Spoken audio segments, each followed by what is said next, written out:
స్తోత్రం కలుగునుగాక. హల్లెలూయా.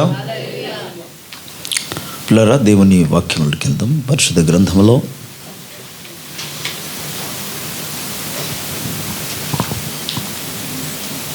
నిర్గమకాండం 23వ అధ్యాయంలో నుండి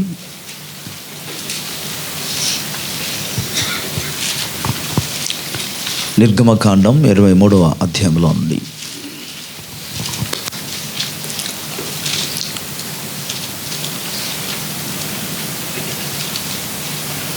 24వ వచనం నుండి చదువుకుందాం.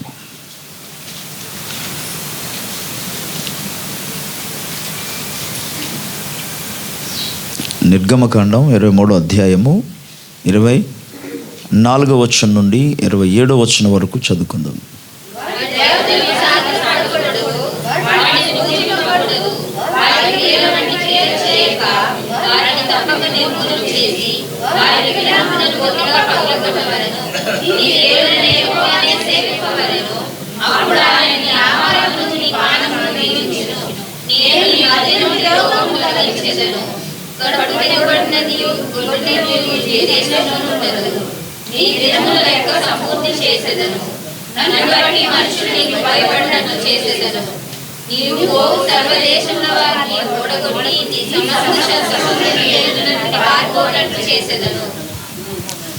చిన్న ప్రార్థన. ప్రేమ నమ్మదగిన మా తండ్రి, మీ ఘనమైన గొప్ప నామానికి మేము కృతజ్ఞతాస్తుతులు స్తోత్రాలు చెల్లిస్తున్నాం ప్రభువా. వాక్యమైన దేవుడవు నాయన, నీ ప్రజలతో మీరు మాట్లాడమని ప్రార్థిస్తున్నాను. అల్పుడను నీ పాదధుని తండ్రి, అయోగ్యుడను మీ దాసుని నీ అందు మీరు మరుగుపరిచి అభిషేకించిన ఆయన మీ దాసుని నోటని వాక్కుంచి నీ ప్రజలతో మీరు మాట్లాడమని ప్రార్థిస్తున్నాం. నీ ప్రజలైన మా అందరికీ నాయన వినగల చెవులు, గ్రహించగలిగిన హృదయాలు అనుగ్రహించము. అండ్ వాటి ప్రకారంగా అనుసరించగలిగిన కృప దయచేయము.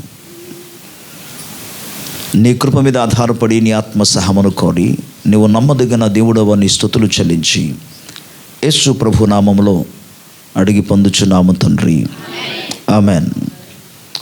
ప్రభుకు స్తోత్రం కలుగునుగాక. మరోసారి దేవాది దేవునికి, సకల సృష్టికి ఆధారభూతుడును సమస్తాన్ని తన స్వాధీనంలోంచి నడిపించున్న గొప్ప దేవునికి మహిమ, ఘనత, ప్రభావము కలుగునుగాక. మన తండ్రి అయిన దేవుని నుండి, ప్రభువైన యేసు క్రీస్తు నుండి కృపా సమాధానములు మనందరికీ తోడై ఉండునుగాక. ఈ దినము కొరకు ఏర్పాటు చేయబడిన దైవ వాక్య భాగంలో ఈ నిర్గమకాండం 23వ అధ్యాయం 24వ వచనం నుండి 27వ వచనంలో చాలా అంశాలు ఉన్న కేవలము 27వ వచనాన్ని మాత్రం ఈరోజు మీ ముందు పెట్టడానికి ఆశిస్తున్నాను. అయితే ఈ 25వ వచనం నుండి 27వ వచనం వరకు ఇంకా కింద భాగాల్లో అనేకమైన విషయాలు దేవుడు అక్కడ మాట్లాడుతూ ఈ అద్భుతమైన యొక్క వాగ్దానములన్నీ కూడా విశ్వాసుల జీవితంలో, దేవుని ప్రజల జీవితంలో, దేవుని బిడ్డల జీవితంలో లేదా ఇశ్రాయేలు ప్రజల జీవితంలో నెరవేర్చబడాలి అని అంటే 24, 25వ వచనము సంపూర్ణముగా విశ్వాస జీవితంలో నెరవేర్చబడాలి. 24వ వచనంలో ఏమన్నాడంటే, వారి దేవతలకు సాగిలా పడకూడదు, వాటిని పూజింపకూడదు, వారి క్రియల వంటి క్రియలు చేయక వారిని తప్పక నిర్మూలము చేయవలెను, వారి విగ్రహములను బొత్తిగా పగలగొట్టవలెను. ఇలాగూ చెప్పుటలో కారణం ఏంటి? నిర్గమకాండము 20వ అధ్యాయంలో దేవుడు మోషే ద్వారా ఇజ్రాయేల్ ప్రజలందరికీ అనుగ్రహించిన ఆజ్ఞలలో మొదటి 3 ఆజ్ఞలు, నీ దేవుడని యెహోవాను నేనే, నాకు తప్ప మీకు వేరొక దేవుడు లేడు, ఉండబోడు, ఉండకూడదు అన్నాడు. అండ్ ప్రభువు మాట్లాడుతూ ప్రత్యేకంగా 3వ ఆజ్ఞలో మాట్లాడుతేమంటే, పైన ఆకాశం అంది కానీ, క్రింద భూమి అంది కానీ, భూమి క్రింద నీళ్ళంది కానీ, మీరు దేని స్వరూపములో అయినా సరే విగ్రహమును చేయకూడదు, వాటిని పూజింపకూడదు, వాటి ఎదుట సాగలపడి నమస్కారం చేయకూడదు. ఎందుకనగా మీ దేవుడిని యెహోవానైన నేను రోషము కలిగిన దేవుడు నన్ను అనవసరంగా కోపం పుట్టించొద్దు అన్నాడు దేవుడు. ఈ మొదటి 3 ఆజ్ఞల్లో ఉన్న తాత్పర్యమును మనం గమనించినప్పుడు ఆయన ఒక్కడే దేవుడు, సకల సృష్టికి ఆయన ఒక్కడే దేవుడు, పరలోకమునకు ఆయన ఒక్కడే దేవుడు, భూలోకమునకు ఒక్కడే దేవుడు. కనుక దేవుడు ఆశించేది ఏంటంటే మానవులందరూ కూడా, వినండి, క్రైస్తవులందరూ కాదు, లేదా ఇశ్రాయేలు ప్రజలందరూ కాదు, మానవులందరూ కూడా ఆయనను మాత్రము సేవించాలి అనేది దేవుని యొక్క ముఖ్యమైన ఉద్దేశం. ప్రభుకు స్తోత్రం. అయినా సరే పితరుల యొక్క అవిధేయతను బట్టి, మనకంటే ముందుగా ఉన్న పితరులందరూ కూడా చేసిన కొన్ని పొరపాట్లను బట్టి వారిలో ఒక రకమైన సందేహం. ఏంటో సందేహం చెప్తాను, శ్రద్ధగా వినండి.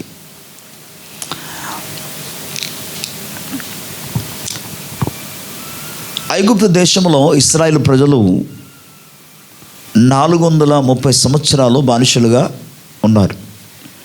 ఈ 430 సంవత్సరాల వరకు బానిసలుగా ఉండే దినాలలో 4 తరాల్లో ఉన్న ఇశ్రాయేలు ప్రజలందరూ కూడా ఏమనుకున్నారంటే, అందరూ శ్రద్ధగా వినాలి, అందులో విశ్వాసము కలిగిన వాళ్ళు ఉన్నారు, దేవుని యందు నమ్మిక కలిగిన వాళ్ళు ఉన్నారు, దేవుని వాగ్దానమందు నమ్మి స్థిరముగా ఉన్న వాళ్ళు ఉన్నారు, ప్రార్థించే వాళ్ళు ఉన్నారు. అందుకే మన నిర్గమకాండ 3వ అధ్యాయంలో 7-8 వచ్చిన చూస్తాం ఏంటంటే, వారు పెట్టిన మొర నేను. సో మరోవైపున ఇజ్రాయేల్ ప్రజలలో ఎటువంటి భావన వచ్చిందంటే, మనము నమ్ముకున్న దేవుని కంటే, మనము సేవిస్తున్న దేవుని కంటే వీరి దేవుడే లేదా వీరి దేవతలే గొప్పవారేమో, అందుకే మాకు ఇప్పటి వరకు కూడా విడుదల కలగలేదు అనే ఒక భావనతో వారిలో అన్య దేవతలను పూజించాలి, ప్రార్థన చేయాలి, లేదా వాటికి నమస్కారము చేయని యొక్క ఆలోచన వారిలో పుట్టుకొచ్చింది. అందుకే మోసే ద్వారా దేవుడు వారిని విమోచించి తీసుకొచ్చిన తర్వాత కూడా మనకు కనబడుతుంది. వెంటనే వాళ్ళందరూ ఒక మాట అంటున్నారు, అన్యజనులందరూ కూడా ఎలాగైతే వారు దేవతలను ఏర్పాటు చేసుకొని ఆరాధన చేస్తున్నారో, మాకు కూడా కనబడగలిగిన ఒక విగ్రహమును లేదా ఒక దేవతను చూపించాలి అని అహరోను బలవంతం చేయగా, అహరోను తమ యొక్క స్త్రీలందరినీ పిలిచేయమనంటే, మీ యొక్క చెవుల్లో కానీ, మీ ముక్కులో కానీ, లేకపోతే మీ మెడలో కానీ, లేకపోతే మీ తలలో కానీ అక్కడక్కడ ఉన్న యొక్క బంగారములంతా కూడా తీసుకొని రండి అని తీసుకొచ్చారు. దాన్ని వారు కరిగించి ఒక బంగారపు దూడను తయారు చేశాను. ఈ ఐగుప్తులో ఉన్నప్పుడున్న యొక్క ఆ దేవునిని వారు ఆరాధిస్తున్న, లేకపోతే దేవతలకు వారు ఆరాధిస్తున్న ఒక విధానము వీరు మర్చిపోవట్లే. దేవుడు ఏమంటాడంటే, అవన్నీ కూడా కేవలం మనుషుల యొక్క చేతి పనులు మాత్రమే. మనిషే వాటిని తయారు చేస్తున్నాడు. యెషయా గ్రంథంలో 44వ అధ్యాయము 45వ అధ్యాయము, నేను అధ్యాయాలు చెప్తున్నాను, ఇంటికి వెళ్తే మీరు చదువుకోండి. అక్కడ దేవుడు తన్ను గురించి తాను అనేక రకాలైన పరిచయం ఇస్తూ ప్రభు అక్కడ ఏమంటాడంటే, మీరు ఒక్కసారి ఆలోచించారా, అసలు మీరు యోచించారా? పర్వతానికి వెళ్ళి ఒక మానుని నరుకుతున్నారు. ఆ మానులో సగం భాగము తీసుకొచ్చి ఏం చేస్తున్నారు? పొయ్యిలో పెడుతున్నారు. ఆ మానుతో లేకపోతే ఆ కర్రతో వాటితో మీరు వంట సిద్ధపరచుకుంటున్నారు, వాటితో మీరు చలి కాచుకుంటున్నారు. మరి శకమును నిలబెట్టి ఒక ప్రతిమను తయారు చేసి దాన్ని దేవునిగా అసలు ఏమైనా మీరు ఆలోచిస్తున్నారా అంటాడు. అరే, సగం తీసుకొచ్చి మేమే కదా తయారు చేసాము, సగం తీసుకొచ్చి మేము వాటి ద్వారా మేము వంట చేసుకుంటున్నాము, భుజిస్తున్నాం, వాటి ద్వారా చలి కాచుకుంటున్నాం, వాటి ద్వారా ఇంటికి అవసరమైన కొన్ని వస్తువులను తయారు చేసుకుంటున్నాం. అందులో సగం తీసుకొచ్చి దేవునిగా దేవతగా నిలబెడుతున్నాం అని కనీసం ఆలోచించారా? ఒక్క మానవుని నుండి అవన్నీ కలిగింది కదా, మనిషే కదా తయారు చేశాడు అన్నాడు.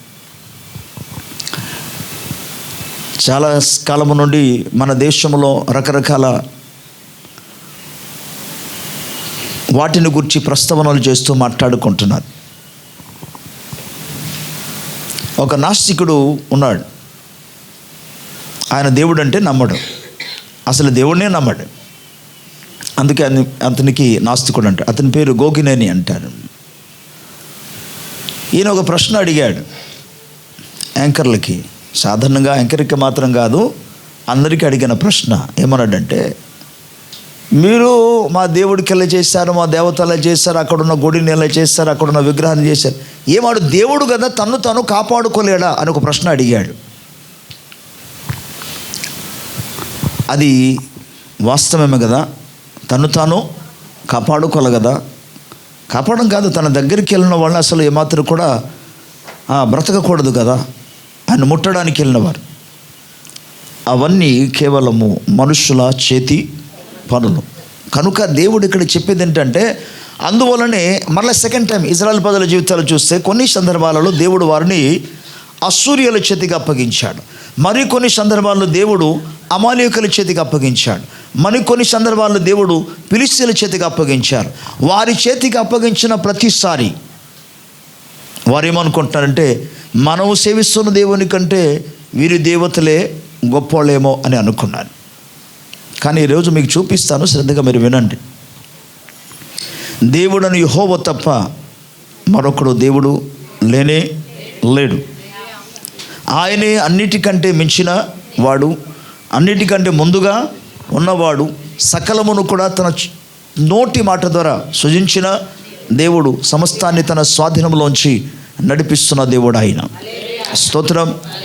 అయితే మీరు గమనించండి, ప్రభు తన్ను గురించి పరిచయం చేస్తే ఏమంటాడంటే, నేను ఒక్కడనే మీ దేవుడను కనుక నన్ను మాత్రం మీరు సేవించాలి. నీ దేవుడని యెహోవానే సేవింపవలెను, అప్పుడు ఆయన నీ ఆహారమును నీ పానీయాన్ని దీవిస్తాడు. అన్యజనులు కానీ ఆచరిస్తున్న వాటిని ఆచరించవద్దు, అన్యజనులు చేస్తున్న వాటిని చేయవద్దు, అన్యజనులు చేస్తున్నట్టుగా వారు వెళుతున్న ప్రాంతానికి మీరు వెళ్ళవద్దు. కేవలము నన్ను మాత్రం మీరు సేవించాలి. స్తోత్రం. ఇందులో దేవునిని మాత్రం సేవించడం ద్వారా గొప్ప ఆశీర్వాదము కలదు.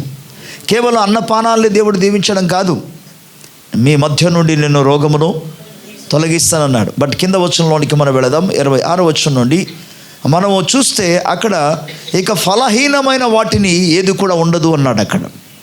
స్తోత్రం చెప్పాలి.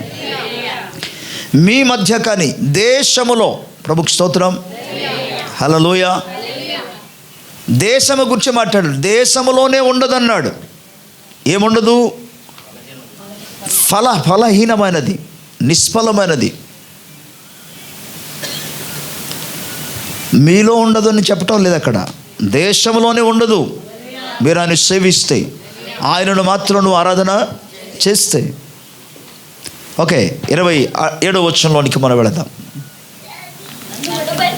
నన్ను బట్టి మనుష్యులు నీకు భయపడినట్లు చేసేదను. ప్రభుకి స్తోత్రం చెప్దాం.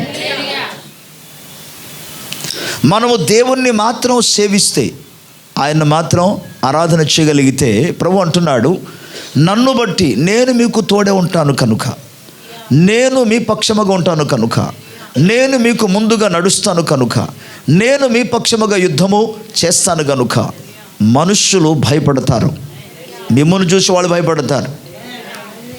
ఇలాగూ జరగాలంటే మీరు కేవలం నన్ను మాత్రము సేవించాలి. స్తోత్రం.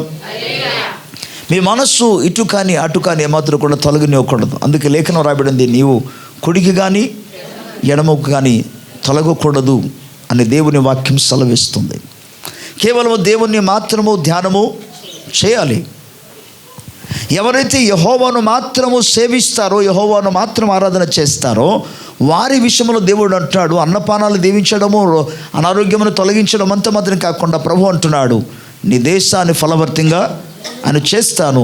మరి ముఖ్యంగా నన్ను బట్టి నేను మీకు తోడే ఉన్నాను కనుక ప్రజలు భయపడతారు. స్తోత్రం. అసలు నన్ను బట్టి ప్రజలందరూ కూడా భయపడినట్టుగా నేనే చేస్తానన్నాడు దేవుడు. ప్రభుకి స్తోత్రం.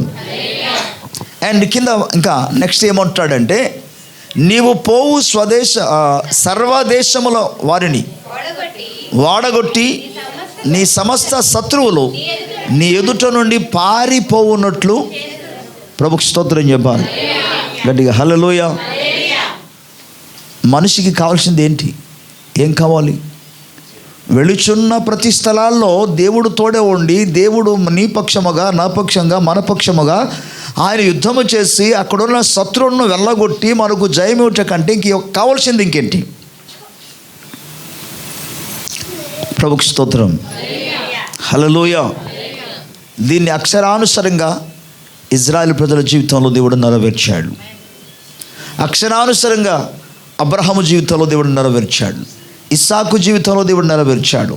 యాకోబు జీవితంలో దేవుడు నెరవేర్చాడు. ప్రభుకు స్తోత్రం హల్లెలూయా. మనం గమనిస్తే ఆదికాండం 20 అధ్యాయంలో మొదటి 7 వచనాల్లో అబీమెలెకు అనొక రాజు మనకు కనబడతాడు. ఈ రాజు కొన్ని కారణాలను బట్టి అబ్రహాము తన యొక్క భార్య శారా విషయంలో ఆమె చాలా అందముగా ఉన్నది కనుక విదేశానికి వెళ్ళినప్పుడు, ఇతర దేశానికి వెళ్ళినప్పుడు ఆ దేశస్థులు ఆమె యొక్క అందమును చూచి ఒకవేళ అబ్రహామును చంపేసి ఆమెను తీసుకెళ్ళిపోతారేమో అనే భయంతో వాడు అబద్ధం చెప్పాడు. ఏంటంటే శారాయును తన చెల్లి అని చెప్పాడు. ఈ హేతు చేత తన చెల్లి కదా అని చెప్పేసి అబీమెలెకు ఆమె అందమును చూసి తీసుకెళ్ళాడు, ఇంటికి తీసుకెళ్ళాడు. బట్ ఆ రాత్రి దేవుడు అబీమెలెకుతో మాట్లాడాడు. అబీమెలెకు, బీ కేర్ఫుల్, జాగ్రత్త. నీ దగ్గర ఉన్న ఆ స్త్రీ ఒక మనుషుని యొక్క భార్య. నీవు ఆమెను తాకితే నీ పని అయిపోద్దన్నాడు దేవుడు. ఆ రాత్రి కలల ద్వారా దేవుడు మాట్లాడిన వెంటనే వాడు భయంతో వణికిపోయి తెల్లవారి కల్లా ఉదయం అయిన వెంటనే అబ్రహామును పిలిపించి, బాబు నీకు ఒక నమస్కారం, ప్లీజ్ నువ్వెందుకు నా దగ్గర అబద్ధం చెప్పావు అంటూ భయముతో వణికిపోయి సారాను మళ్ళీ తిరిగి పంపించేసి కొన్ని బహుమానం ఇచ్చేసి అక్కడ నుండి వదిలించుకున్నాడు ఆయన. దేవుని స్తోత్రం. దేవుడు అబ్రహాము పక్షముగా ఏం చేశారు? అబ్రహాము పక్షముగా దేవుడు అక్కడ మాట్లాడాడు. అబ్రహాము పక్షముగా అబీమెలెకు రాజు ఒక గుండెల్లో భయాన్ని పుట్టించాడు. ప్రభుకు స్తోత్రం. అబ్రహాము ఎవరిని సేవిస్తున్నాడు? ఒకప్పుడు ఆయన ఇరాక్ ప్రాంతానికి సంబంధించిన వాడు. ఆ ఇరాక్ దేశానికి సంబంధించిన వ్యక్తిని దేవుడు ఇరాక్ దేశం నుండి పరిచర్య కొరకు, అంటే మెసోపొతేమియా అనే ఆ ప్రాంతం అని అంటారు, అక్కడలో నుండి దేవుడు అతన్ని పిలిపించాడు. పిలిచినప్పుడు తన తల్లిదండ్రులను కావచ్చు, బంధువులను కావచ్చు, తన స్నేహితులను కావచ్చు, తన అన్నదమ్ములను కావచ్చు, ఈవెన్ తాను ఇంతకు మునుపు సేవిస్తున్నాక దేవుడు దేవతలను కూడా వదిలేసి యెహోవాను మాత్రం ఆయన వెంబడించాడు. స్తోత్రం. దాన్ని మనం ఆదికాండం 12వ అధ్యాయంలో చూస్తాం. సమస్తాన్ని విడిచిపెట్టి కేవలం దేవుని స్వరాన్ని విని యెహోవాను మాత్రము సేవించినందుకు కల్దీయ దేశంలో నుండి అతన్ని పిలిచిన తర్వాత అతను బయటకు వచ్చేసాడు, అన్ని వదిలేసి వచ్చేసాడు. ఆయన ఇప్పుడు సేవిస్తుంది కేవలం దేవునికి మాత్రమే, యెహోవా దేవునికి మాత్రమే. అందుకు ఇప్పుడు దేవుడు తనంతట తాను అబ్రహాము భయముతో అబద్ధం చెప్పిన, పొరపాటు చేసిన అబ్రహాము చేసిన త్యాగాన్ని దేవుడు జ్ఞాపకం చేసుకొని అతని పక్షముగా ఆయన అక్కడున్న రాజుని, అబీమెలెకు రాజుని భయాన్ని కలుగు చేశాడు. అండ్ ప్రభు అబ్రహాము పక్షముగా మాట్లాడాడు. స్తోత్రం. అబ్రహాము అక్కడ ఏం చేయలే. అబ్రహాము ఎవరి దగ్గర రికమెండేషన్ చేసుకోలే, బట్ దేవుడే జోక్యం చేసుకున్నాడు. స్తోత్రం. రాజుని ఎవరికి భయపడరు, కానీ దేవుడు అబ్రహాము పక్షముగా ఉన్నాడనే విషయాన్ని తెలుసుకున్న రాజు భయముతో వణికిపోయాడు. స్తోత్రం. వినండి శ్రద్ధగా.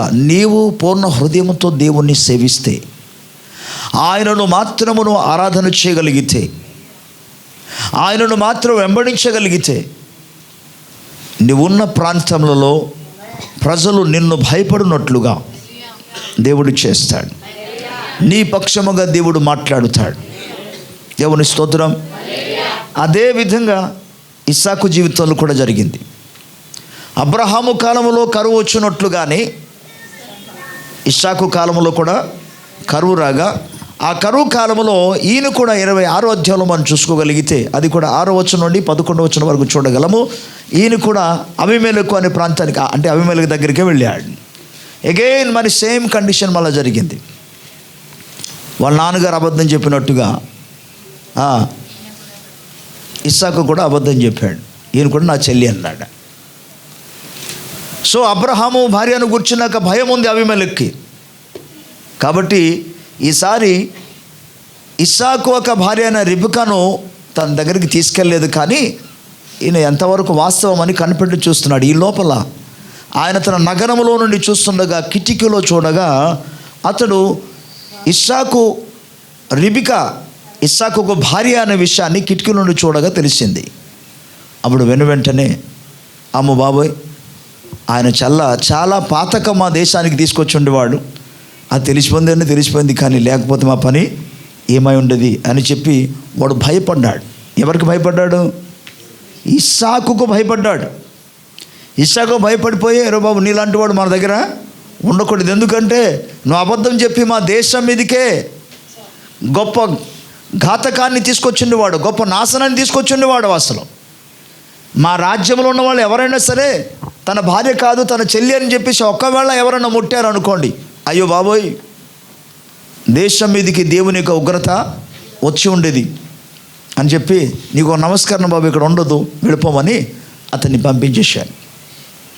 ఆయనేమో కరువు కాలంలో మనం బ్రతకడానికి ప్లేస్ ప్రజెంట్ ఎక్కడ సరైన రీతిలో ఆహారం లేదని చెప్పేసి ఆయనేమో గెరారు ప్రాంతానికి వెళ్తే, ఈ ఫిలిష్తీయులు రాజైన గెరారు అనే పట్టణంలో మీరు గమనిస్తే ఈయన అక్కడి నుండి వెళ్ళిపోమని పంపించేశారు. దేవుని స్తోత్రం. నేను ఇక్కడ చెప్పే అంశం ఏంటంటే, ఇస్సాకు దేవునిని సేవించేవాడు, యెహోవాను మాత్రం వెంబడించేవాడు. అందుకు దేవుడే సమస్తాన్ని కనుపరిచి మరలా రాజు హృదయాల్లో భయం పెట్టించాడు. మొత్తానికి ఆ ఇస్సాకును పంపించేసినా సరే దేవుని వాక్యం ఏం చెప్తుందంటే 26వ అధ్యాయంలో మనం చదువుకోగలిగితే, ఆ దేశం ముందు ఇస్సాకు ఆయన విత్తనము విత్తి 100 పంటను, దేవుని స్తోత్రం, 100 పంట పండించిన తర్వాత వారు అసూయతో ఇక్కడ మీరు ఉండడానికి వెళ్ళేదని పంపించేశారు. కనీసం ఈ ప్రాంతంలో ఉండడానికి వెళ్ళేదన్నారు, వెలగొట్టేశారు.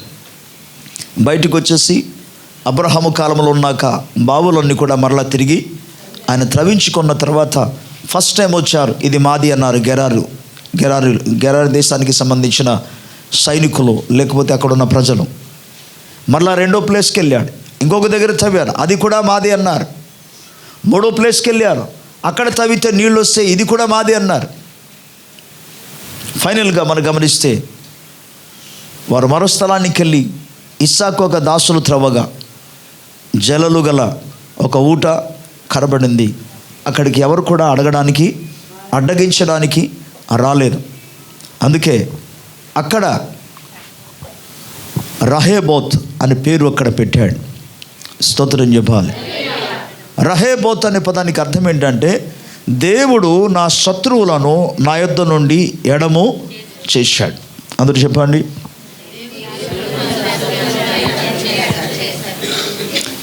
లేదా ఇంకో విధంగా చెప్పాలంటే, దేవుడు నా శత్రువులను నా యొద్ద నుండి దూరము చేశాడు. ప్రభుకి స్తోత్రం. దాన్ని ఒక్క మాటతో చెప్పాలంటే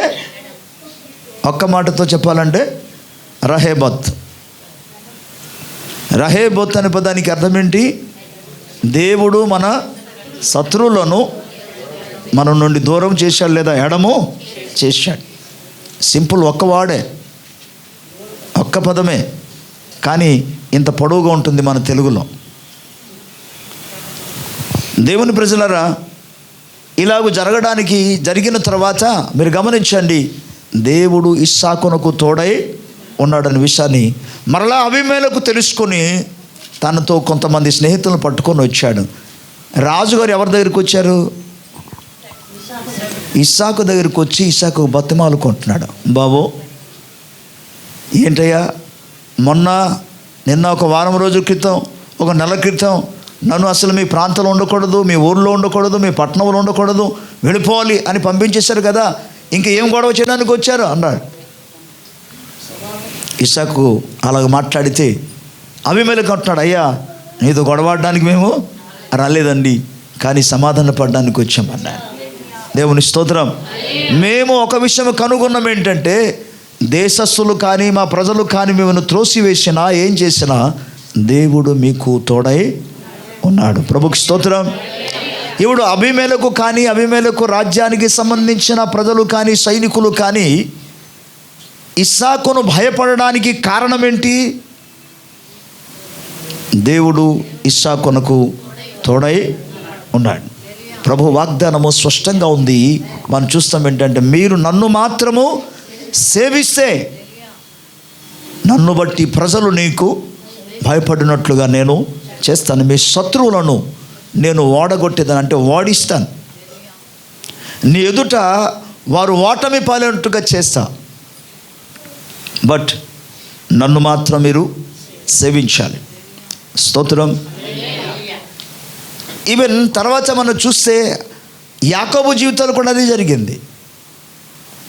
యాకోబు 20 సంవత్సరాలు ఆయన పదనరమలో ఉండి 20 సంవత్సరాల తర్వాత తిరిగి తన భార్యలను అలాగే తన బిడ్డలను తనకు కలిగిన పశువుల మందను పట్టుకొని ఆయన తిరిగి వచ్చేస్తుండగా లాబాను వాళ్ళ బావగారు, వాళ్ళ బావమర్ది గారు అతన్ని చంపడానికి ప్రయత్నం చేస్తూ కొంతమంది సైన్యాన్ని పట్టుకొని వచ్చాడు. కానీ దేవుడు అతన్ని గద్దించాడు. స్తోత్రం. ఇది ఆదికాండము 31వ అధ్యాయంలో 24వ వచనం నుండి మనం చదువుకుంటే రాయబడి ఉంటుంది, దేవుడు లాబానును గద్దించాడు. స్తోత్రం. హల్లెలూయా. ఇప్పుడు ఎవరి సైన్యం ఎక్కువ ఉంది? లాబానుకు సైన్యం ఎక్కువ ఉంది, బలం ఉంది. యాకోబు కేవలం ఆ విధంగా చెప్పాలంటే ఒక వారి కుటుంబం మాత్రమే. లాబాను వచ్చి యాకోబును చంపేసి తన దగ్గర ఉన్న యొక్క ఆస్తి అంతా కూడా, అనగా గొర్రెల మందంతా కూడా తిరిగి తీసుకెళ్ళిపోవడానికి తన చెల్లెలందరినీ కూడా అలాగే మేనకోడలు మేనలను అందరినీ పట్టుకొని తీసుకెళ్ళిపోవడానికి అవకాశం ఉంది. కానీ దేవుడు లాబానును గద్దించాడు. స్తోత్రం. నా సేవకుడైన యాకోబు విషయంలో నువ్వు మంచి కానీ చెడు కానీ మాట్లాడడానికి వెళ్ళదు, జాగ్రత్త అన్నాడు దేవుడు. స్తోత్రం. మీకు అర్థమవుతుందా? మనం వెళ్ళి వారితో పోరాడవలసిన పని లేదు. మనుషులతో మనం పోరాడవలసిన పని లేదు. అలాగన్నారా, రేపు ఉదయం బయలుదేరాం, ఆటో కట్టుకొని వెళ్దాం, ఏమి చేసిన పనిలే. దేవుడు వారిని గద్దిస్తాడు. నీవు కేవలము ప్రభువును సేవిస్తే, కేవలము ప్రభువును ఆరాధన చేస్తే, ఆయనను మాత్రం వెంబడిస్తే, కాకపోతే ఎలాగో తెలుసా? నీ పూర్ణ హృదయంతో నీ పూర్ణ ఆత్మతో ప్రభువును సేవించాలి. నీ హృదయంలో మరి దేనికి కూడా స్థానము, సేవ విషయంలో, దేవుని సేవించే విషయంలో, ఆరాధన చేసే విషయంలో మరి దేనికి స్థానం ఇవ్వకూడదు. ఆయన మాత్రం సేవిస్తే నీ పక్షముగా దేవుడు కార్యం చేస్తాడు. హల్లెలూయా. దాని ప్రజలు భయపడతారు. లాబాను భయపడ్డాడు. గత రాత్రి నీ పితరుల దేవుడు, నీ తండ్రి దేవుడు నాతో మాట్లాడాడు, అందుకే నేను నీకు ఏమీ చేయలేనయ్యా అన్నాడు. భోజనం చేసిన తర్వాత మళ్ళీ తిరిగి నెక్స్ట్ డే మార్నింగ్ వాళ్ళ ఒకరినొకరిని వీడుకొలుపు చెప్పి ఎవరి మట్టుకు వాళ్ళు ఎవరి గ్రామానికి ఎవరి స్థలానికి వారు వెళ్ళిపోయారు. ప్రభుకు స్తోత్రం. భయంకరమైన మరణకరమైన అపాయములో నుండి, తన ఆస్తి అంతా కూడా కోల్పోయే పరిస్థితిలో నుండి ఆయన పరిపూర్ణమైన విడుదల పొందుకోగలిగాడు, విజయాన్ని సాధించగలిగాడు. ప్రభుకు స్తోత్రం. గట్టిగా హల్లెలూయా. 35వ అధ్యాయంలో నిర్గమకాండం, ఆదికాండం 35వ అధ్యాయము 5వ వచనం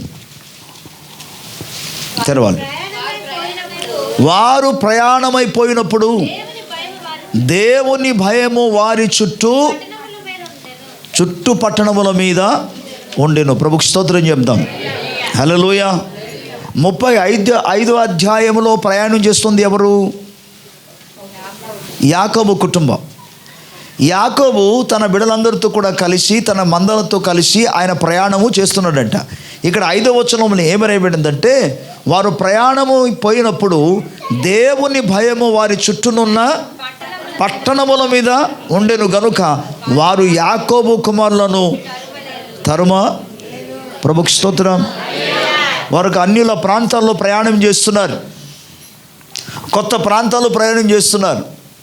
ఆ దినాల్లో మనం తెలుసు, ఆదికాండము 6వ అధ్యాయం ప్రకారంగా మనం చూస్తే భూమి సంపూర్ణముగా చెడిపోయి ఉండేనని, దుష్టత్వముతో నిండి ఉండేనని.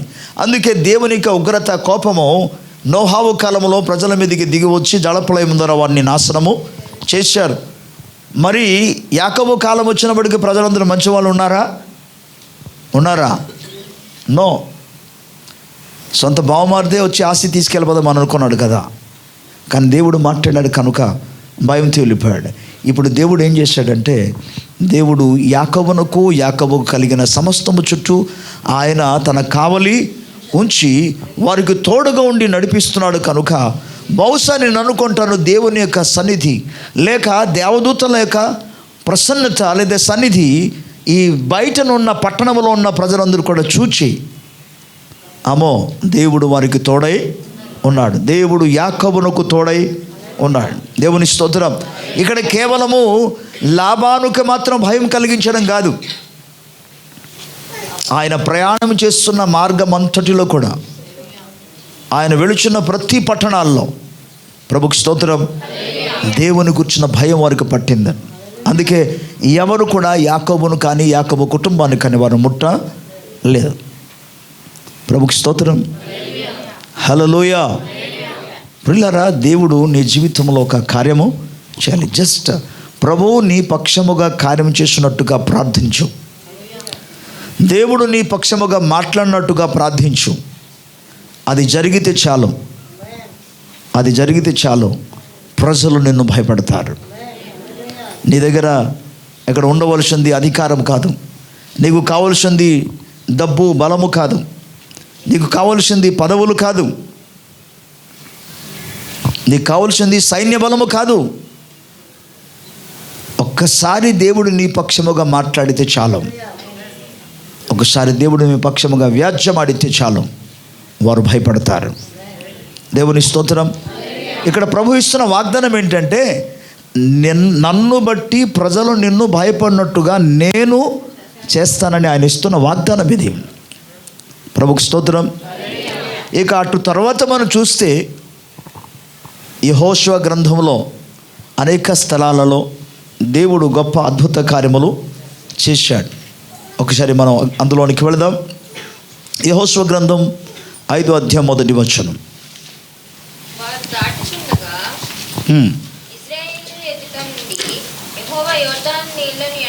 ఓకే, అక్కడికి వెళ్ళక ముందు యెహోషువ గ్రంథం 2వ అధ్యాయంలోనికి ఒకసారి వెళ్దాం. 2వ అధ్యాయము 8 నుండి 11.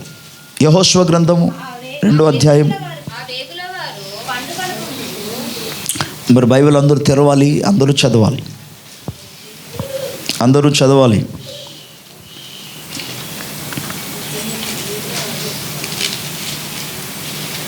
90% ఏ సంఘములో కూడా అందరూ చదవడానికి అవకాశం ఇవ్వరు. ఎవరో ఒకడు బైబిల్ చదువుతారు, కానీ మీకు అవకాశం ఇవ్వబడుతున్నప్పుడు అందరూ కలిసి చదవడం నేర్చుకోండి. మళ్ళీ చెప్తున్నా, 90% ఏ సంఘములో కూడా 90% సంఘములో సంఘమంతా చదవడానికి ఎక్కడ అవకాశము ఇవ్వరు. కేవలం ఒకరు ఇద్దరు చదువుతారు. మీకు ఇవ్వబడిన అవకాశాన్ని సద్వినియోగం చేసుకోండి. రెండో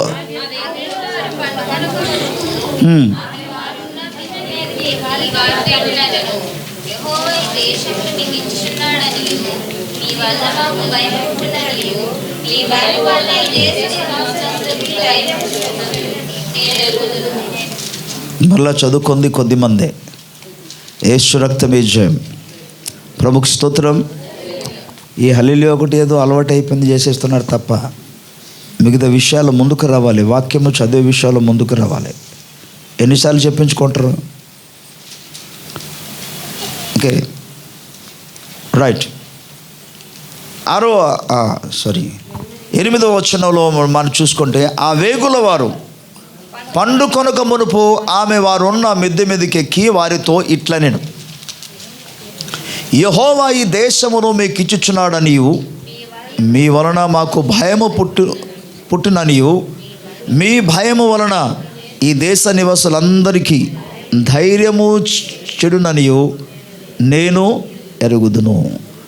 మీరు ఐగుప్తు దేశము నుండి వచ్చినప్పుడు మీ ఎదుట యెహోవా ఎర్ర సముద్రమును నీరును ఎలాగూ ఆరిపోజేసెనో, యొర్దాను తీరమునున్న అమోరీయుల 2 రాజులైన సీహోనుకును ఓగునుకును మీరేమి చేసితిరో, అనగా మీరు వారిని ఎలాగూ నిర్మూలము చేసితిరో ఆ సంగతి మేము వింటిమి.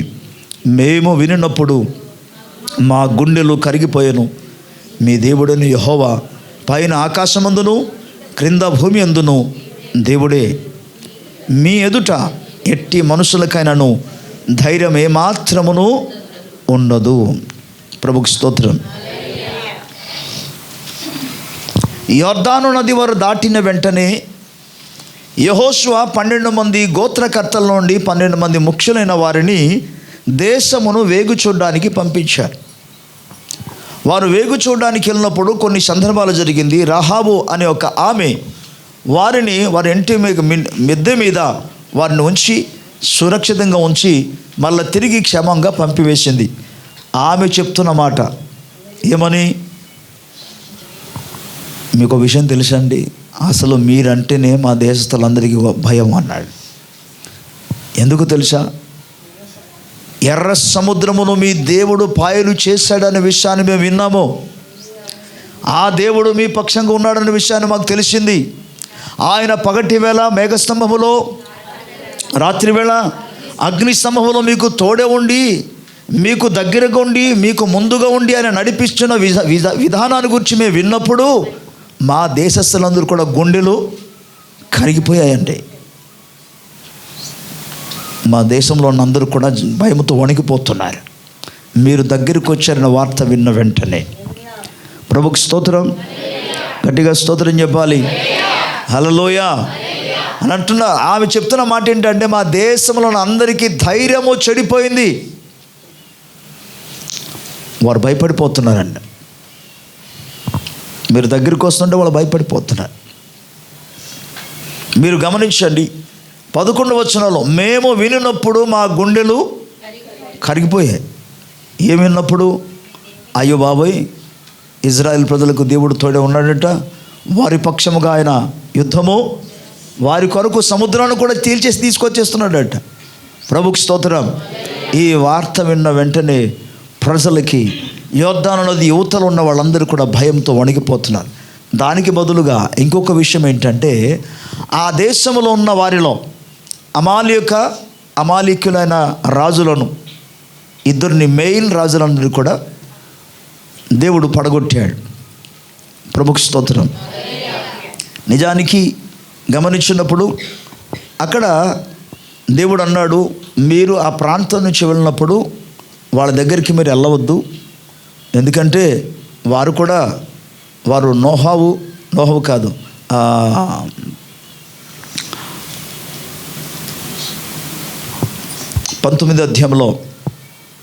ఆదికాండం 19వ అధ్యాయంలో అతని పేరు లోతు కుటుంబంలో లోతుకు పుట్టిన వాళ్ళు ఉన్నారు కనుక అరాము ప్రాంతాన్ని వదిలేమన్నాడు. మోయాబీలతో యుద్ధము చేద్దన్నాడు. మోయాబీ ఎవరు? లోతుకు పుట్టిన కుమారుడు. కనుక వారి దగ్గరికి వెళ్ళొద్దు. మీరు వెళ్ళినప్పుడు ఆ పట్టణాన్ని గురించి, ఆ దేశం నుండి వెళ్ళినప్పుడు కేవలం మీరు డబ్బులు ఇచ్చి నీళ్లు కొనేసి తాగేసి వెళ్ళాలన్నాడు. అలాగే ప్రభు అని చెప్పేసి అలాగే ప్రయాణం వాళ్ళు చేస్తూ ముందుగానే మోయాబు దేశపు రాజుకి కబురు పంపించారు.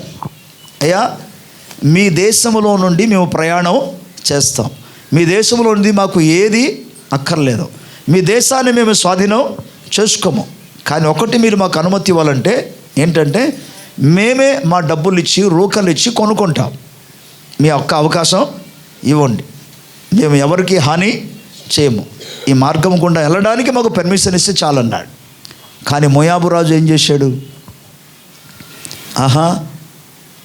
ఐగుప్తు దేశంలో మొత్తం ఐగుప్తు దేశాన్ని సంపూర్ణంగా నాశనం చేసి వచ్చారు, ఇప్పుడు మమ్మల్ని వదిలేస్తారా? అదంతా కూడా ఒట్టి మాట అని చెప్పేసి వారు మోయాబు రాజు ఇజ్రాయేల్ ప్రజలతో యుద్ధము చేయడానికి బయలుదేరాడు. వినండి, నిజానికి మోయాబు దేశము, అందరూ వింటున్నారా? మోయాబు దేశాన్ని దేవుడు ఇజ్రాయేల్ ప్రజలకి వాగ్దానం చేసి ఇవ్వలేదు.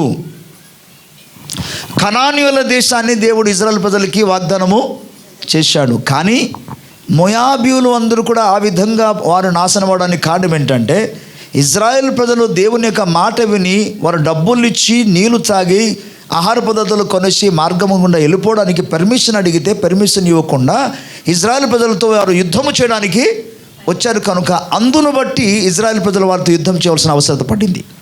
లేకపోతే యుద్ధం అక్కడ జరిగి ఉండేది కాదు.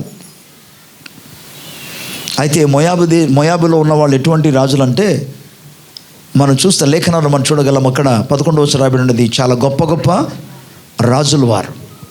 ప్రభుకి స్తోత్రం చెప్దాం. హల్లెలూయా, హల్లెలూయా.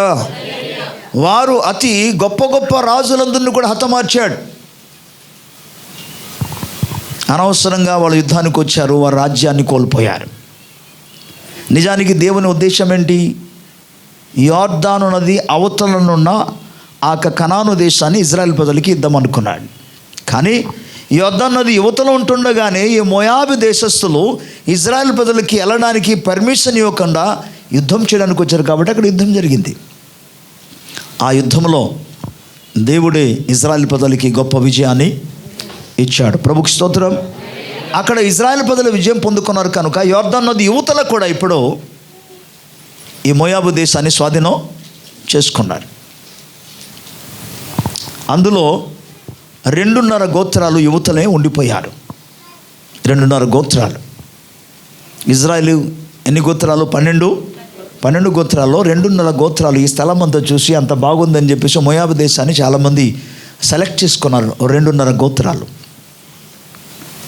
ఓకే, ఆ పాయింట్ మళ్ళీ అక్కడ ఉంచుదాం. అక్కడున్న గొప్ప గొప్ప రాజులను దేవుడు ఇజ్రాయెల్ ప్రజలకు తోడే ఉండి వారిని ఓడించాడు. కనుక ఈ వార్త విన్న యోర్దాను యువతలు ఉన్న కనాను దేశంలో ఉన్న ప్రజలందరికీ కూడా భయముతో వణికిపోయి వారి గుండెలు కరిగిపోయి వారు చేసిన పని ఇక్కడ ఏంటంటే, ఇక్కడ మాట్లాడుతుంది ఎవరు? వారు ఎంతగా మాట్లాడి ఉంటే, ఒక సామాన్యమైన రాహాబు అనే ఒక స్త్రీ ఆ దేశంలో జరుగుతున్న సంఘటనలంత గురించి కూడా 2 వ్యక్తితో చెప్తుంది. ఆవిడ, మిమ్మల్ని గురించి విన్నప్పుడు ఇలా జరుగుతుందని మా దేశంలో అందరూ భయపడుతున్నారు అని. దేవుని స్తోత్రం. ఇక్కడ విషయం గమనించండి. వారు ఎవరిని సేవించదామని బయటికి వచ్చారు? ఐగుప్తు దేశంలో మోషే ద్వారా దేవుడు మాట్లాడితే ఏమన్నాడంటే, నన్ను సేవించడానికే నా ప్రజలను పోనిమ్ము అని ఫరోతో మాట్లాడి వారిని బయటికి తీసుకొచ్చాడు. సో బయటికి వచ్చిన తర్వాత దేవుడు వాగ్దానం చేస్తూ వచ్చాడు.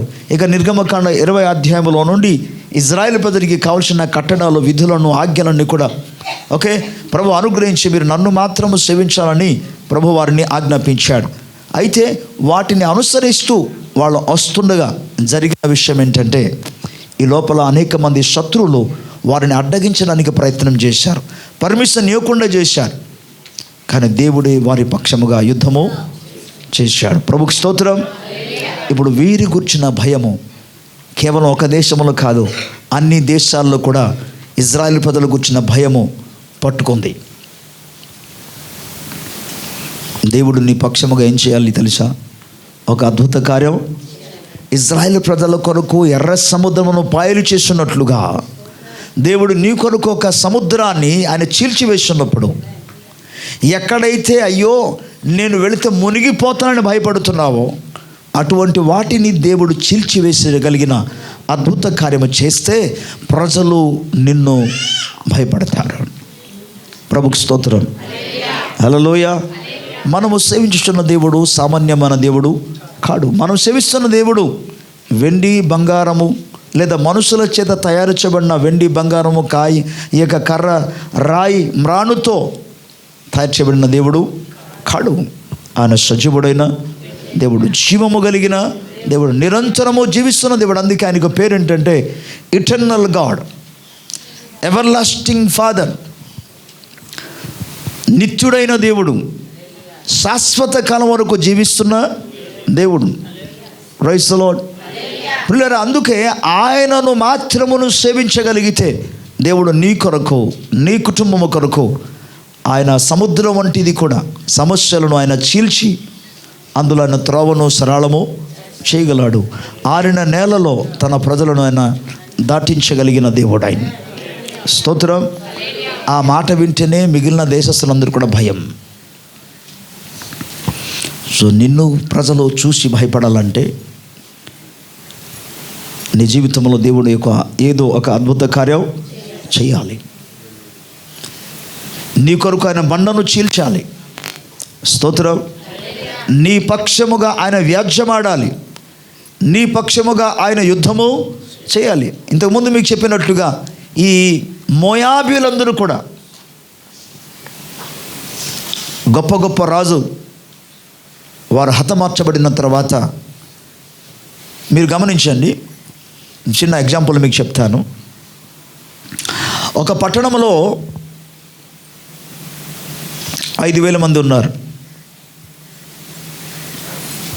మరో పట్టణంలో 7,000 మంది ఉన్నారు. 7,000 మంది కలిగిన పట్టణాన్ని ఇజ్రాయెల్ ప్రజలు కొంటే 5,000 మంది ఉన్న ప్రజలు ఏమనుకుంటారు? హలో, 7,000 మంది ఉన్న పట్టణాన్ని జయించగలిగితే, అంటే పట్టణంలో 7,000 మంది కాదు, లక్షలు ఉంటారు. మామూలుగా మీకు చెప్తున్నాను అర్థమవడానికి, జస్ట్ ఎగ్జాంపుల్. లేకపోతే మన లక్షలోనికి వెళ్ళిపోదాం. ఓకే, ఒక పట్టణంలో 10 లక్షల మంది ఉన్నారనుకోండి. మరో పట్టణంలో 8 లక్షల మంది ఉన్నారు. ఇప్పుడు 10 లక్షల మంది కలిగిన పట్టణాన్ని ఇజ్రాయెల్ ప్రజలు జయించగలిగితే, నీవు నేను మనము జయించగలిగితే, 8 లక్షలు ఉన్నవారు నిన్ను గురించి ఏమనుకుంటారు? అయ్యో బాబాయ్, అక్కడ 10 లక్షల మంది ఉంటేనే జయించగలిగారు, మా దగ్గర ఇంకా 2 లక్షల మంది ఇంకా తక్కువ, వాళ్ళ దగ్గరికి మనం వెళ్ళకూడదు బాబు, వాళ్ళు ఊసి మనం రాకూడదు అని భయపడతారు కదా. ఎగ్జాక్ట్గా అదే జరిగింది. ఇజ్రాయేలు ప్రజల విషయములలో యొర్దాను నది యువతలున్నాక మోయాబు దేశంలో గొప్ప గొప్ప రాజులందరినీ కూడా దేవుడు ఓడించాడు. ఆ రాజ్యాన్ని ఇజ్రాయేల్ ప్రజలకి చేతికి అప్పగించాడు. ప్రభుకి స్తోత్రం. తనకంటే చిన్న రాజ్యంలో ఉన్న వాళ్ళు అవతలు ఉన్నారు. ఈ వార్త వింటున్నప్పుడు వారి గుండెలు కరిగిపోయాయి. ప్రభుకి స్తోత్రం. యెహోషువ గ్రంథంలో ఇప్పుడు మన 5వ అధ్యాయం 1వ వచనంలోనికి వెళ్దాం. 5వ అధ్యాయం 1వ వచనం. వారు దాటుచుండగా ఇశ్రాయేలీయుల ఎదుట నుండి యెహోవా యొర్దాను నీళ్లను ఎండజేసిన సంగతి యొర్దానుకు పడమటి దిక్కుననున్న అమోరీయుల రాజులందరూ, సముద్రమునొద్దనున్న కనానీయుల రాజులందరూ వినినప్పుడు వారి గుండెలు చెదరిపోయెను. ఇశ్రాయేలుల భయము చేత వారికి ఇక ధైర్యము ఏమీయూ.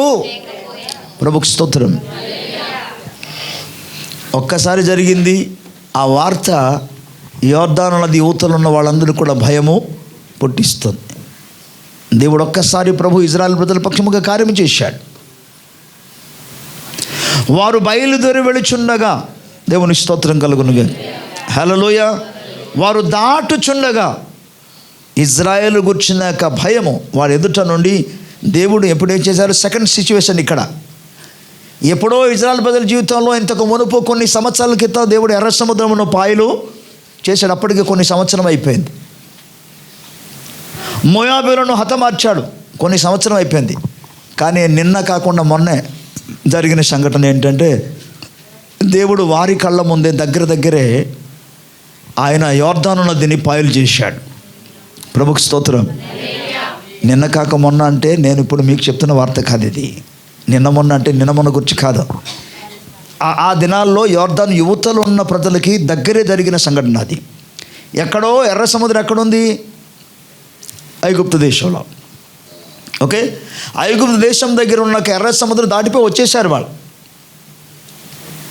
ఇప్పుడు దగ్గర ఇంకొక విషయం జరిగింది. అక్కడ గురించి విన్నారు, కానీ ఇప్పుడు ఏం జరిగింది? వాళ్ళ దగ్గర ఉన్నాక యొర్దాను నది దేవుడు ఆరిన నదిగా మార్చేశాడు. స్తోత్రం. యెహోషువ యాజకులను మందసాన్ని పట్టుకొని మోసుకొని వెళుచుండగా యాజకుల పాదాలు యొర్దాను నది ఒడ్డున పడిన వెంటనే ప్రవాహముగా వడిగా వచ్చుచున్న యొక్క యొర్దాను నది యొక్క నీరు ఆదాము అనే పట్టణము దగ్గర నీళ్లు రాశిగా నిలిచిపోయాయి. గట్టిగా స్తోత్రం చెప్పాలి. ఇప్పుడు వీళ్ళకి వార్త తెలిసింది. ఏంటో తెలుసా? అయ్యో బాబాయ్, అది ఎప్పుడో జరిగింది అనుకున్నాం ఎర్ర సముద్రం గురించి, కానీ మన దగ్గర ఇదిగో ఈ పక్కనే కొద్ది కిలోమీటర్ దూరంలోనే ఉన్నదండి, అక్కడ యొర్దాను నది కూడా ఇలాగ అయిపోయిందట. ఎప్పుడు కాదు, మొన్న జరిగిందండి ఈ సంగతి ఇది అన్నారు. ఈ వార్త విన్న వెంటనే మరలా యువతలున్న పట్టణస్థానికి, అప్పటికే యొర్దాను అక్కడ ఎర్ర సముద్రం గురించి భయం ఉంది వాళ్ళకి, కానీ ఈ లోపల ఆ మధ్య కూడా ఎప్పుడైతే జరిగిందో వారి గుండెలు కరిగిపోయాయి. స్తోత్రం. నువ్వు దేవుణ్ణి మాత్రము సేవిస్తే ఎప్పుడో దేవుడు చేసిన కార్యము కాదు, ఈ సమీపంలో కూడా దేవుడు అద్భుత కార్యం చేస్తాడు. ఈనాడు కూడా దేవుడు నీ జీవితంలో అద్భుత కార్యం ఆయన చేస్తాడు. చేస్తే ప్రజలు ఇప్పుడు జరిగిన సంఘటనను బట్టి, ఇంతకు మునుపు జరిగిన దేవుడు చేసిన కార్యాన్ని బట్టి నేను చూసి వారు భయపడతారు. వారి దేవుడు గొప్పవాడు. దేవుని స్తోత్రం. అందుకే కదా అజర్య, అనన్య, మిషాయల్ వారి పక్షముగా దేవుడు ఆ అగ్నిగుండములో నుండి కార్యం చేస్తున్నప్పుడు అక్కడున్న రాజు అంటున్నాడు, ఈ విధముగా రక్షించ సామర్థ్యము కలిగిన దేవుడు మరొకడు ఎవరు? గట్టిగా స్తోత్రం చెప్పాలి. వీరి దేవుడే పూజారుడు, వీరి దేవుడే పూజారుడు. దేవుని స్తోత్రం. తర్వాత ఏం జరిగింది తెలుసా?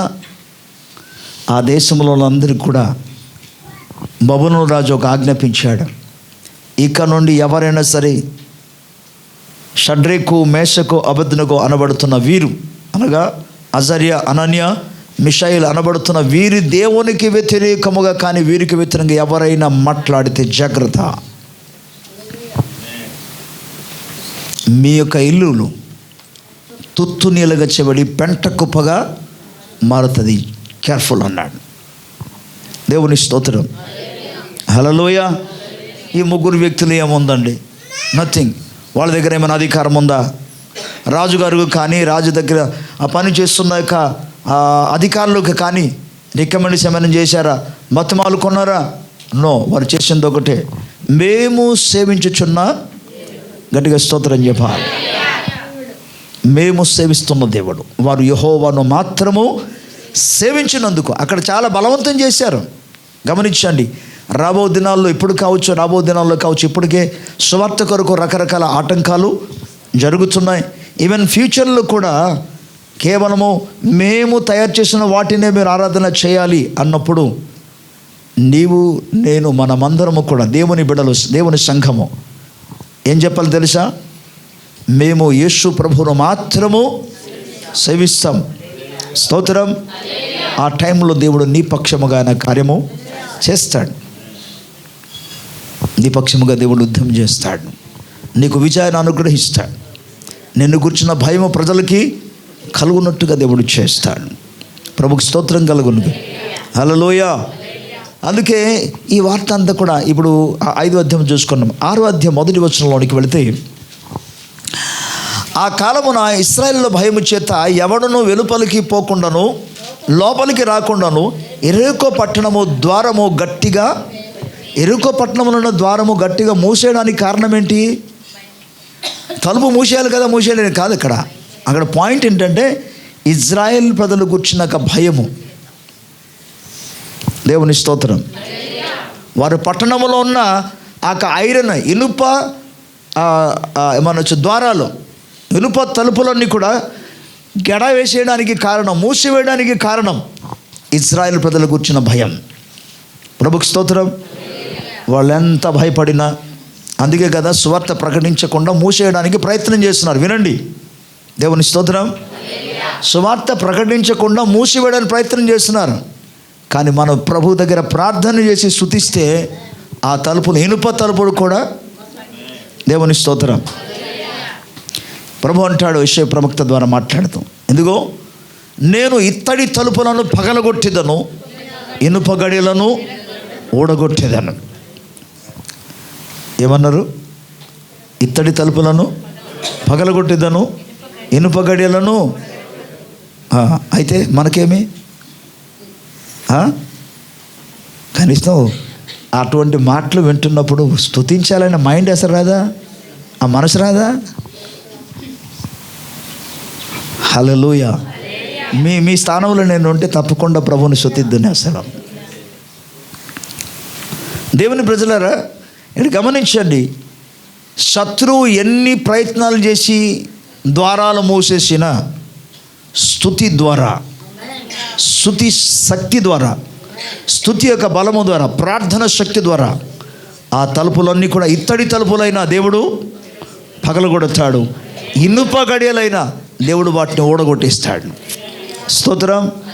వారు అటువంటి విజయముతో ఆ యెరికో పట్టణాన్ని స్వాధీనం చేసుకోగలిగాడు. వారు ఎన్ని గోడలు కట్టుకున్నా సరే దేవుడు మన పక్షముగా ఆయన అద్భుత కార్యం చేశాడు. ఎందుకంటే లేఖనంలో రాయబడింది, యేసుప్రభు అంటాడు, నేను కట్టుచున్నాను ఆ సంఘము, దీని ఎదుట పాతాళలోక ద్వారములు నిలువ.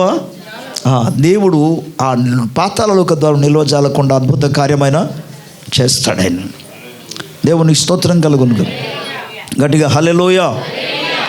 ఇక ముందుకు వెళ్ళిపోతే 10వ అధ్యాయానికి వచ్చేటప్పుడు మరొక సంఘటన జరుగుతాయి. 10వ అధ్యాయంలో మొదటి 2 వచనం చదువుకుందాం. యెహోషువ హాయిను పట్టుకొనిన సంగతును అతడు యెరికోను దాని రాజును నిర్మూలము చేసినట్లు హాయిని దాని రాజును నిర్మూలన చేసిన సంగతియు గిబియోను నివాసులు ఇశ్రాయేలుతో సంధి చేసుకున్న వారితో కలుసుకున్న సంగతియు యెరూషలేము రాజైన అదోనిసెదకు వినినప్పుడు అతడును అతని జనులను మిగుల. ప్రభుకు స్తోత్రం చెప్పాలి. హల్లెలూయా. గొప్ప గొప్ప రాజులందరినీ కూడా పడగొట్టేశారు. అంత పెద్ద ప్రాకారము కలిగిన యెరికో గోడలను కూడా కూల్చేశారు, దాన్ని స్వాధీనం చేసుకున్నారు అని వార్త తెలిసిన వెంటనే వినండి, గిబియోను వాళ్ళు ఏం చేశారంటే వాళ్ళకి భయం వచ్చేసింది. మరి బాబు, ఇక మామూలు విషయం కాదు, మనం ఎలాగైనా వెళ్ళి ఇజ్రాయెల్ ప్రజలతో సంధి చేసుకోవాలి. అందుకని గిబియోనులో సంబంధించిన ప్రజలందరూ ఏం చేశారంటే, అందరూ వినండి, నా వైపు చూస్తూ ఉన్నారు, చిరిగిపోయిన బట్టలు, ఓకే, నీళ్ళ తిత్తి అంతా కూడా పగిలిపోయినట్టుగా ఉంది, పాత నీళ్ళ తిత్తి పట్టుకొని, వేసుకున్న చెప్పులను కూడా అరిగిపోయినట్టుగా ఉండి, ఓకే, వాళ్ళు గాడిద మీద కూర్చుని ఉండి గంత కట్టుకొని వచ్చి ఎక్కడి నుండి అంటే వాళ్ళ ప్లాన్ ఏంటంటే ఎంతో దూరం నుండి ఎప్పటి నుండో ఎక్కడి నుండో వాళ్ళు ప్రయాణం చేసి వస్తున్నారు అన్నట్టుగా ఇజ్రాయెల్ ప్రజల ముందు యెహోషువ దగ్గరికి వచ్చారు. ఇదంతా జరగడానికి కారణం ఏంటంటే ఇంతకుముందు జరిగిన సంఘటనను బట్టి వారు భయపడిపోయి వారు పిరికివారుగా వచ్చి దిగులు చెంది మన పని కూడా అయిపోతారా బాబు, అది జరగకముందు వెళ్ళి సంధి చేసుకుందామని వచ్చి, అసలు విషయం ఏంటంటే మా పక్కనున్న దేశమే వాళ్ళది, అది గిబియోను. ఈ గిబియోను వాళ్ళు వచ్చి యెహోషువ దగ్గర, అయ్యా మేము చాలా దూరం నుండి ప్రయాణం చేసి వచ్చామయ్యా, ఇదిగో మేము నమ్మకపోతే మేము తింటున్న రొట్టె చూడండి, ఆ రొట్టెలు కూడా ఇప్పుడు నుండో తయారు చేసి తీసుకొచ్చినట్టుగా తీసుకొచ్చారు, మా చెప్పులు చూడండి, మేము వేసుకున్న బట్టలు చూడండి, మేము తీసుకొచ్చిన ఈ యొక్క నీళ్ళ తిత్తు చూడండి, ఎప్పుడో తీసుకొచ్చామండి, మొత్తం అయిపోయింది, అంత ఆరిపోయింది అన్నాడు. యెహోషువ ఏమో నిజమే కాబోలని చెప్పేసి, ఇక సరేలే అయ్యా, మిమ్మల్ని గురించి మాకు భయంగా ఉంది, మేము యుద్ధం చేయడానికి మేము రాలేదు, కానీ మీతో సంధి చేయడానికి సమాధాన పడడానికి వచ్చామన్నాడు. యెహోషువ దాన్ని ఒప్పేసుకున్నాడు. సరేలే పాపం ఎవరు వచ్చారో భయపడ్డారు, సమాధాన పడ్డారు కదా అని చెప్పి. తీరా ఒక 2 రోజులు ప్రయాణం చేసిన వెంటనే తెలిసిపోయింది ఏంటంటే వీళ్ళు ఎక్కడి నుండో వచ్చిన వాళ్ళు కాదు, దగ్గరే ఉన్న గిబియా దేశస్తులని అర్థమైపోయింది. అప్పుడు అడిగాడు, ఏంటయ్యా ఎందుకు మా ముందు మీరు అబద్ధం చెప్పారంటే, అయ్యా మేము అబద్ధం చెప్పడానికి కారణం ఏంటంటే మీ దేవుడు మీ పక్షముగా ఉండి ఆయన ఎటువంటి అద్భుత కార్యాలు చేశాడు, సముద్రాన్ని ఏ విధంగా ఆయన పాలు చేశాడు, దేవుని స్తోత్రం, గొప్ప గొప్ప రాజులను ఏ విధంగా ఆయన హతమార్చాడు, యోర్దాను నదిని ఏ విధంగా ఆయన దాని యొక్క నీరును ఆయన జలరాశిగా అంటే నీళ్ళ ఒక రాశిలాగా నిలబెట్టాడు. వాటన్నింటి కూడా వింటున్నప్పుడు మాకు భయం కలిగిందయ్యా, అందుకే మేము అలాగే యాక్టింగ్ చేసాం, దయచేసి మమ్మల్ని క్షమించండి అని. లేఖనంలో 15 కీర్తనలో ఒక మాట పడింది ఏంటంటే, ఆయన మాట ఇచ్చి నష్టము కలిగినను మాట ప్రమాణము చేసిన తర్వాత ఎవరితో అయినా సరే, అందుకే ప్రమాణాన్ని ఎవరు కూడా కొట్టివేయకూడదు. అందుకే యెహోషువ ఏం చేశారంటే, ఇక ప్రమాణం చేసేసి ఏం చేద్దాం, సరే మీరు మాకు అబద్ధం చెప్పారు కాబట్టి ఇది మొదలుకొని మీరందరూ కూడా మాకు పని వాళ్ళుగా ఉండాలన్నాడు ఆయన. దేవుని స్తోత్రం. గిబియా వాళ్ళందరూ కూడా ఇజ్రాయెల్ ప్రజలకి పనివారుగా ఉండి వాళ్ళకి పనులు సహాయము చేసేవారుగా ఉండాలి, అంటే దాసులుగా ఉండాలి. మొత్తానికి ఈ గిబియా వాళ్ళు ఇజ్రాయెల్ ప్రజలతో సంధి చేసుకున్నారనే వార్త ఎవరికి వినబడింది? అప్పటి కాలంలో కనాను దేశం అనబడుతుంది, ఇప్పుడేమో ఫిలిష్తీయ దేశమని, పాలస్తీనా అని, ఇజ్రాయెల్ అని, యెరూషలేం అని అనబడుతున్న యెరూషలేముకి సంబంధించిన ఒక రాజుకి వార్త తెలిసింది. ఏ వార్త? గిబియా వాళ్ళు వచ్చి ఇజ్రాయెల్ ప్రజలతో సంధి చేసుకున్నారు. ఈ ఇజ్రాయెల్ రాజు ఏం చేశాడంటే, గిబియా వాళ్ళు వెళ్ళి వాళ్ళతో సంధి చేసుకున్నారట, మన అలా కాదని చెప్పేసి ఒక 4 రాజుల్ని, ఇతర ఆ పక్కపక్కన ఉన్న రాజులందరూ కూడా పిలిపించి ఫోన్ చేసి అడిగాడు, అయ్యా ఇలా పరిస్థితి జరిగింది, మనం అందరూ కూడుకుందాం, మనం యూనిటీగా వెళ్ళి ఇజ్రాయెల్ ప్రజలతో కాదు గిబియా వాళ్ళతో యుద్ధము చేద్దాం పదండి అని బయలుదేరాడు. వారు గిబియా మీదకి వచ్చినప్పుడు గిబియా వాళ్ళు ఏం చేశారు?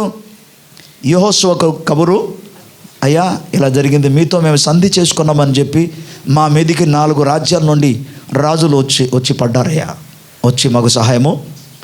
మరి ఆల్రెడీ యెహోషువ వారితో ప్రమాణం చేసేసాడు కాబట్టి వాళ్ళకి హాని చేయడానికి వీళ్ళు లెక్క వచ్చి అక్కడ యుద్ధము, గిబియా వారి పక్షముగా శత్రువులతో యుద్ధము. గట్టిగా స్తోత్రం చెప్పాలి. ఈ మాట శ్రద్ధగా వినండి. యుద్ధము చేస్తున్నప్పుడు అక్కడే జరిగింది. ఈ 10వ అధ్యాయంలో ఇది మనకు కనబడుతుంది. అక్కడ యుద్ధం చేస్తుండగా అక్కడ ఎంతమంది రాజ్యాలు వచ్చారు? 4 రాజ్యం నుండి వచ్చారు. 4 రాజులు, 4 రాజ్యంలో ఉన్న సైనికులు వచ్చి గిబియా మీద యుద్ధం చేస్తుండగా గిబియా పక్షముగా ఇజ్రాయెల్ ప్రజలు యుద్ధము చేశారు. ఇంకను సాయంకాలం అయిపోయింది, కానీ శత్రువులు ఇంకా మిగిలే ఉన్నారు. అప్పుడు యెహోషువ దేవుని దగ్గర ప్రార్థన చేస్తాడు. ఏ ప్రార్థన?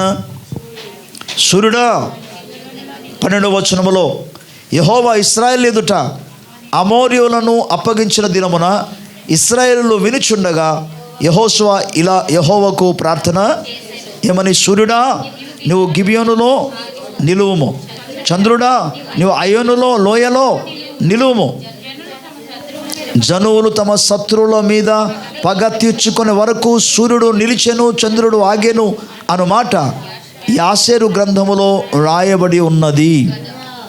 దేవుని స్తోత్రం. ఆ దినాన్ని యెహోషువ ప్రార్థన చేస్తాడు. దేవుడు ఆ ప్రార్థన ఆలకించాడు. సూర్యుడు ఒక దినం వరకు కూడా సూర్యుడు అస్తమించలేదు, చంద్రుడు కనబడలే.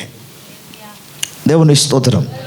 1 డే 24 hours వరకు ఆ సూర్యుడు అలాగే నిలిచిపోగా యెహోషువ ఇజ్రాయెల్ ప్రజలు అమాలేకుల మీద అనగా శత్రువుల మీద వారు సంపూర్ణంగా పడి వారిని హతమార్చాడు.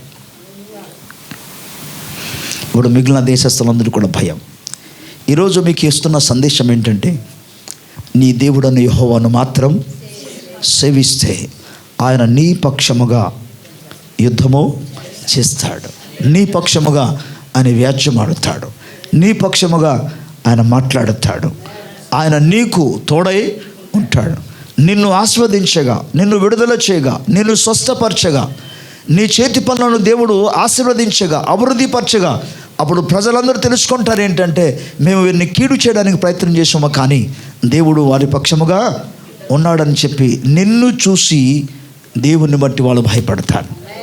దేవుడు ఆ రీతిగా అందరి జీవితంలో అద్భుతమైన కార్యము చేయనుగాక. హల్లెలూయ. నీ పక్షముగా దేవుడు నీ శత్రువులను ఆయన భయము పుట్టించునుగాక. నువ్వు కేవలము దేవుడని యెహోవాను మాత్రము సేవించినట్లుగా ఆయన కృప నీ మీదికి, నీ బిడ్డల మీదికి, నీ బిడ్డల మీదికి యేసు నామములో ఆయన కృప దిగి వచ్చునుగాక. కళ్ళు మూసుకోండి, ప్రార్థన చేసుకుందాం. Praise the Lord. Thank you Jesus. అందరూ ప్రభు దగ్గర మొరపెడదాం, ప్రార్థన చేద్దాం. కేవలం ఆయన్ని మాత్రము సేవించి ఆయన మాత్రం ఆరాధించగలుగునట్టుగా హల్లెలూయా, హల్లెలూయా. అన్యజనులు ఆచరించిన వాటిని దేనిని భయపడవద్దు. వారు చేసినట్టు క్రియలను చేయొద్దు. కేవలం ప్రభువును మాత్రము సేవించి ఆయన మాత్రం ఆరాధన చేయి. దేవుడు నీ జీవితంలో అద్భుత కార్యం చేస్తాడు. నీ పక్షముగా ఆయన యుద్ధము చేస్తాడు. ఏదో ఒక అద్భుత కార్యము చేయగా వాటిని వినప్పుడు శత్రువులు భయపడతారు.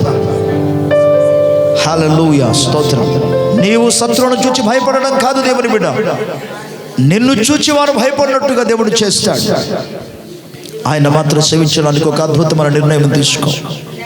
నీ కొరకు ఆయన ఎర్ర సముద్రం లాంటి సముద్రాన్ని చీల్చివేస్తాడు. ఆరిన నేలలో దాటు చేస్తాడు. ఆయన నీ పక్షముగానే యుద్ధము చేస్తాడు. మహోన్నతుడా, మహాకరుడా, సర్వశక్తి కలిగిన మా ప్రభువా, నీ మాటలు సత్యమైనది, నీ మాటలు యథార్థమైనది, నీ మాటలు నమ్మదగినది నాయనా, నీ మాటలు జీవము కలిగినది నాయనా. ప్రభువా, నీ మాటలు నీ ప్రజల జీవితం నెరవేర్చు.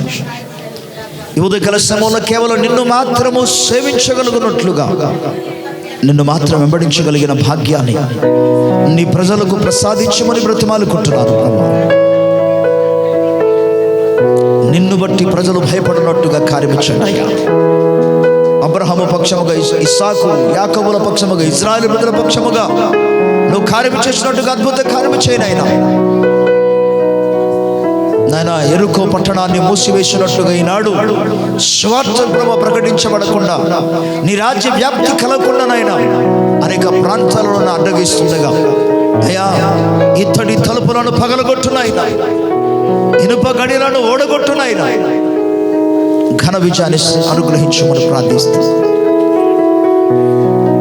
నీ ప్రజల జీవితంలో ఏదో ఒక అద్భుత కార్యం జరిగించండి.